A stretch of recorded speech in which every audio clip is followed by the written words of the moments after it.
All right, and here we are live with another episode of Mentor Minutes, a chance for you to give your leadership mind just a little bit of exercise as I take questions from leaders around the world dealing with real world situations.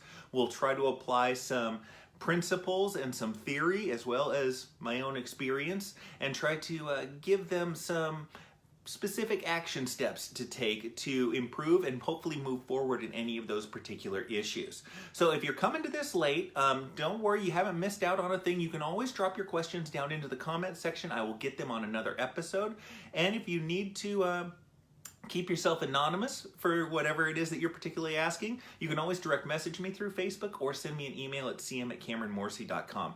And that is actually our first question for today, was sent to me through direct message from somebody who wanted to remain a little bit anonymous, so I'll take some liberty with the details. But I really liked this particular question because I think it has a lot of application for everybody out there. Eknath Crystal, so good to see you here.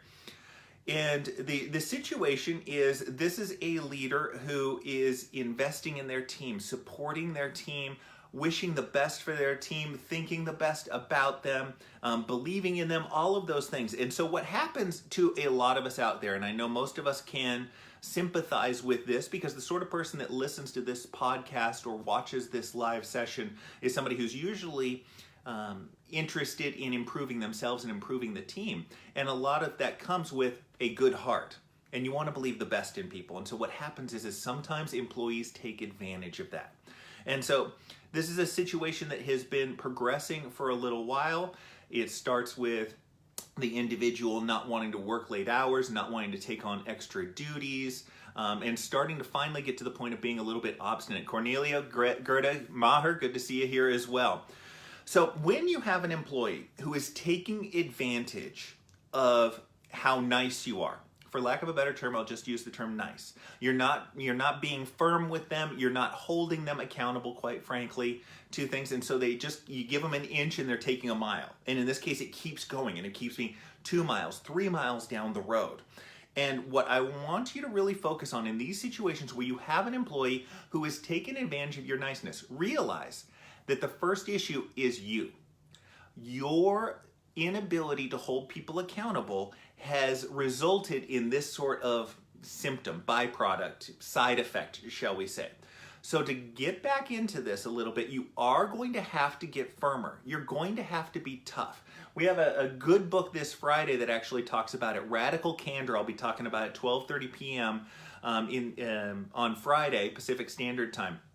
And one of the concepts on there, one of the main things about radical candor is that you are challenging people directly with things, and you've established a good relationship where you care personally about them.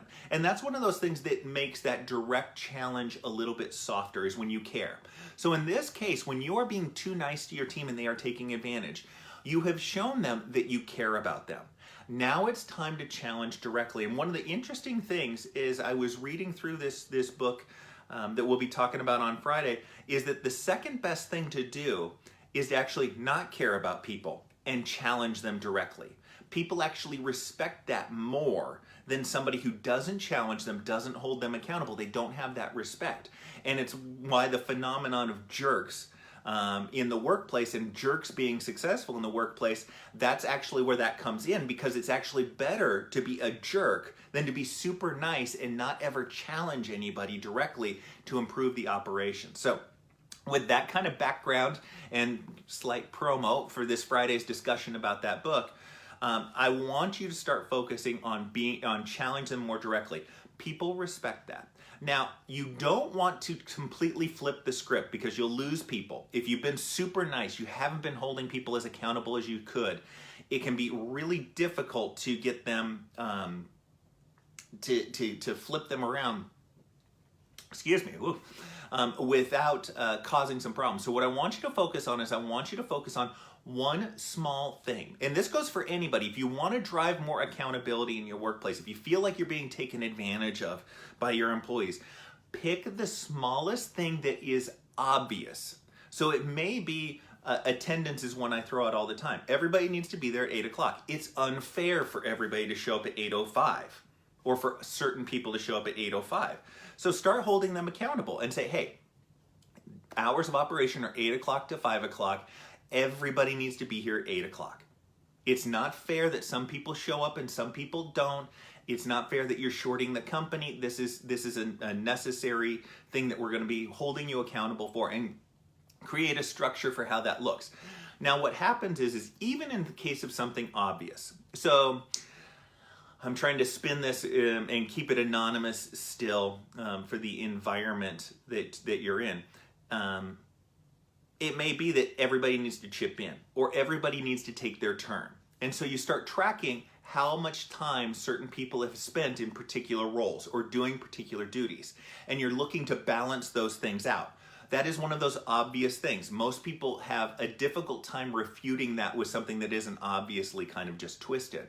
So start simple, start with something everybody acknowledges, and then build from there. So if you've been too nice to your team, if they have started taking advantage of you, you just start steering that super tanker around slowly but surely by picking one small thing that's obvious, and then you pick a slightly bigger thing, and you start moving into more inobvious things, but things that are responsible. And that's how you turn that around. So don't start right away, start small, be firm on that small thing, that gets them used to that, and then be firm about the next thing.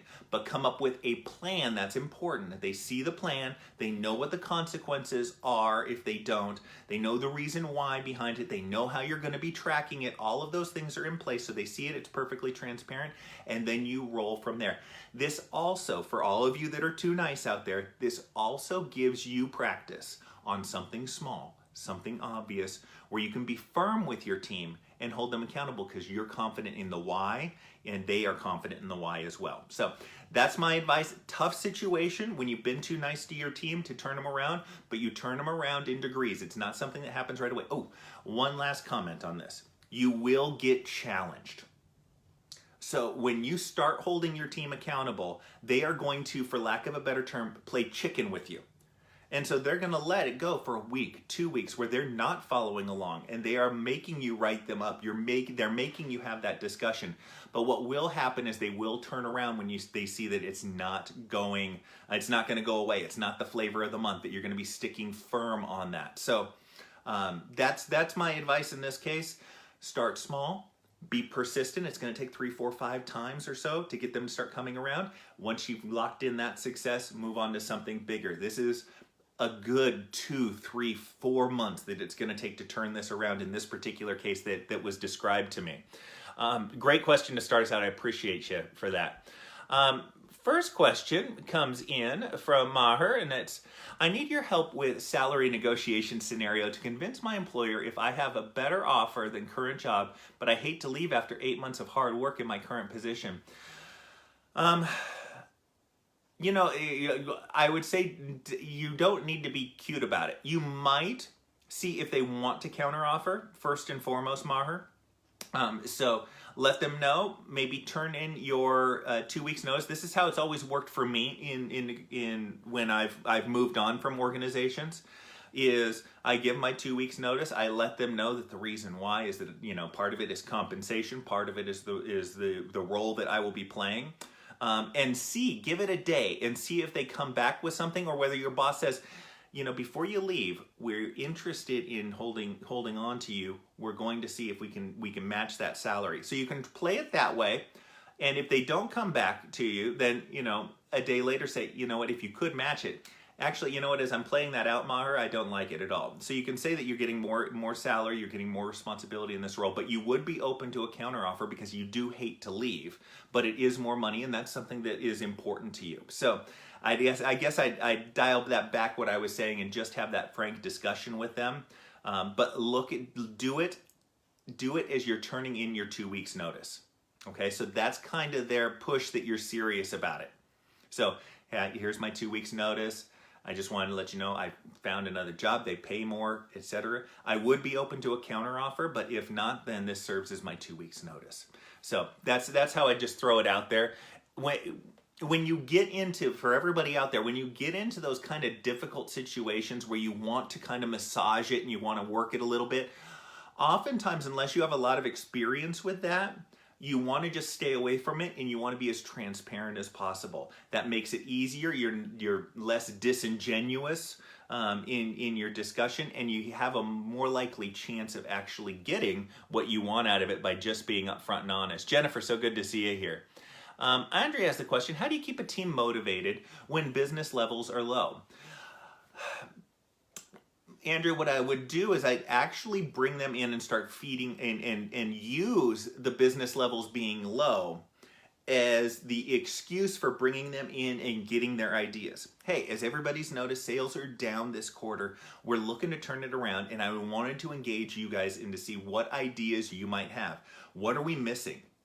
Where is our inventory wrong? Where is our product wrong? So you feed them a bunch of questions to get them thinking. All right, because what happens a lot of times is you ask people for ideas, and if you haven't done it before, they don't have any ideas for you, or they're not willing to share them. So you want to give them a few bites at the apple. So yes, we want to turn around, and does anybody have any ideas? And then you get specific. Inventory that needs to be fixed, processes that need to be fixed. Is there new products we need to develop? Is there products we need to change around? Is there training that we need? What is it? And so you throw out some ideas, but you bring the team in. The idea is you're not coming up with these ideas yourself. You're soliciting it from the team, and they will likely have a ton of ideas that you could have come up with all on your own, and you probably have come up with. But what happens is when they see you acting on their feedback, that's going to bring their motivation up because they have ownership in the process. They want to see their idea be successful. And so you want to encourage that. You want to track their idea as much as possible, be able to show them that feedback. But it doesn't just, you're killing two birds with one stone. You're helping address the lower business levels, and you're motivating the team on top of it. So it's a big double whammy, bringing the team into it as well. You can also get specific with certain things. So you can put a focus on a particular area, run a contest if this is, something that is temporary, if it's more of a seasonal thing. You can run some contests during the low period to add a little bit more of excitement, break them out of the doldrums just a little bit. I'm not averse to that. I like the longer term motivations, like ownership and investing in the employee as well. And that would bring up my last one, which was investing. So use the lower business levels as an opportunity for people to add to their skill sets. So have them shadow another department. Have them take an Excel class or a PowerPoint class. Have them learn something new within the department. Start creating some backups. That is, again, so many of these motivation tactics are things that help you in the long term and have a side benefit as well. You now have a more skilled workforce, but because you have invested in them, they feel better about their work. They feel like you value them more, and therefore they're going to bring more to the job. And so those are a few ideas I have. Let me know if those don't resonate with you. Drop down in the comments, let me know, and I'll be happy to kind of carry that on, because that's something that happens for everybody. We all go through those low points in business, and motivating people out of it is important so that we can get to the other side. Fod, so good to see you here. As a director here, looking for some recommendations here. All right, as a director, Sean's got our question. Whoops. I take developing my personal to a level of autonomy, but struggle in the gray zone. Leader reviews annual have feedback to avoid micromanaging escalating activities, but where a couple of higher level topics did get off the rails. My direct manager feels there should be increased focus on managing the details and activities. I'm looking for some recommendations. Okay, I'm trying to kind of parse that out for you there, Sean, because it kind of jumped around a little bit. But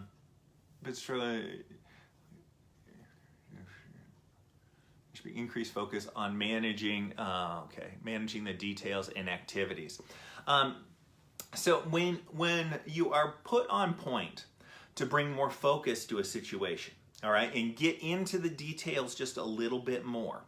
So a few ways that you want to tackle this. So I know this came up in an annual review, and so if anybody out there feels like they want to get into the details, that they feel like they might be getting disconnected.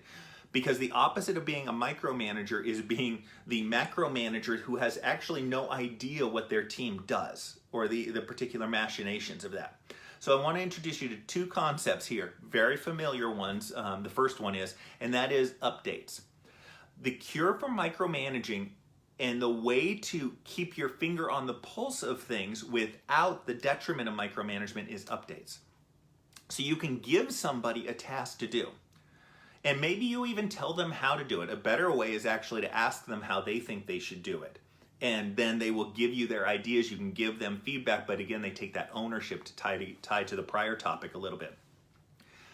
But updates, regularly scheduled, set in stone updates for people will help you keep your finger on the pulse of what's going on. And so it may be, some of those things may be weekly updates. Some of those may be daily updates. So when your boss comes to you and says, hey, what's going on with this particular project? You can tell them.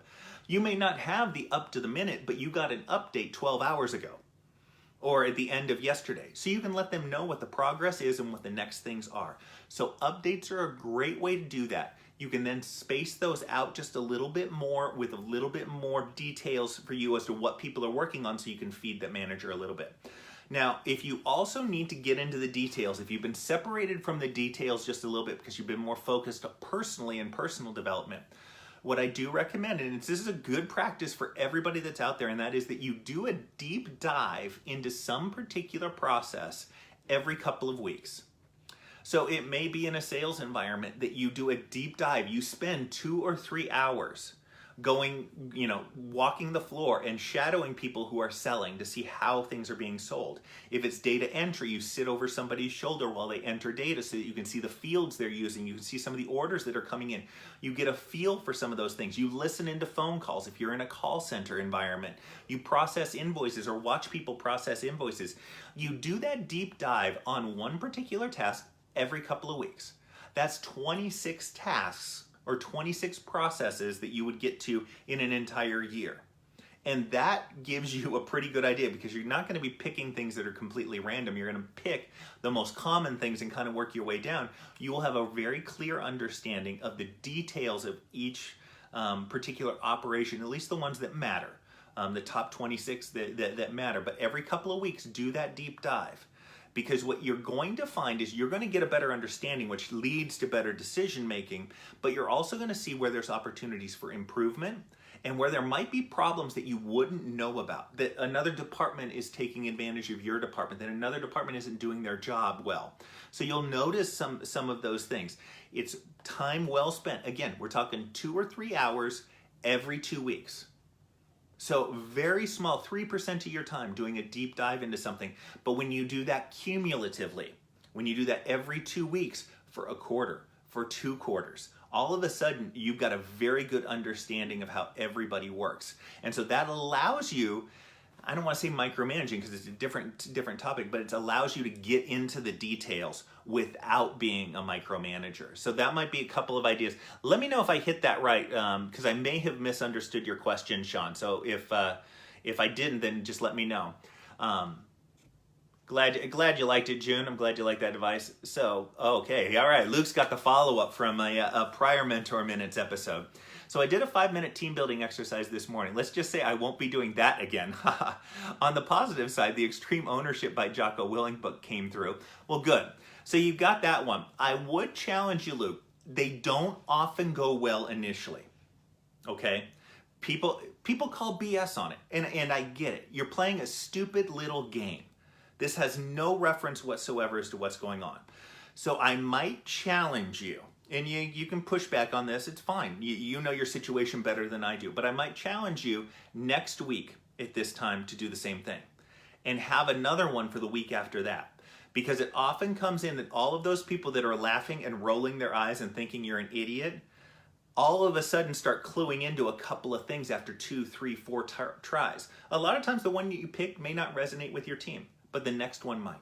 And so I do recommend a little bit of persistence on it. I think you'll see the benefits, but they don't come immediately. Again, your call on it, and I trust your judgment on that. And then, dive into Extreme Ownership. You're going to like it. You're going to like that book a lot, I think. Maria, so good to see you here. And Andrea, I'm glad you liked that advice. And then Maria, it didn't go well with my directors or the staff. Yikes. So that's interesting. I might ask for some feedback from the directors in particular. So what you do when you're asking for that feedback is you say, Well, this is what we did. This was the reason I did it, and this was the outcome and the benefit that I'm looking for from it. Where do you solicit some feedback? Where do you think that went wrong? What do you think we could do instead of that? Or is it just that I need to pick a different activity? But considering that you want that team building, you want people to be working a little bit closer together, especially in your environment where you don't have as much visibility into how everybody is specifically working. Working the team aspect is going to be important to work the peer pressure aspect of things and to build that sort of team environment.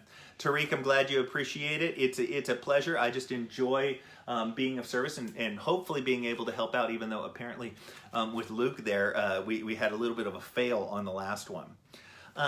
We've been talking about accountability for the last few days. Had a great question to start us off in regards to accountability. When you don't hold people accountable, what happens and what do you do when they start taking advantage of you? The one thing that I also mentioned in regards to accountability is utilizing peer pressure wherever possible. And I don't mean that in a negative way. And I appreciate you giving it a shot, Luke. Let me know how I can help. Again, it's not going to work 100% of the time, and this is just maybe an environment where it doesn't work out. But when we talk about accountability and I talk about peer pressure, I don't mean the negative aspect of things, although it can be a little bit of a stick. What I want you to do is take your key metrics, whether it's sales, orders, orders shipped, calls answered, invoices processed, whatever it is, and I want you to put up a tracking sheet up in a public place that lets everybody know where they rank, what their stats were. And you can use code names, you can use employee numbers if you want to keep people anonymous, although it's preferable not to.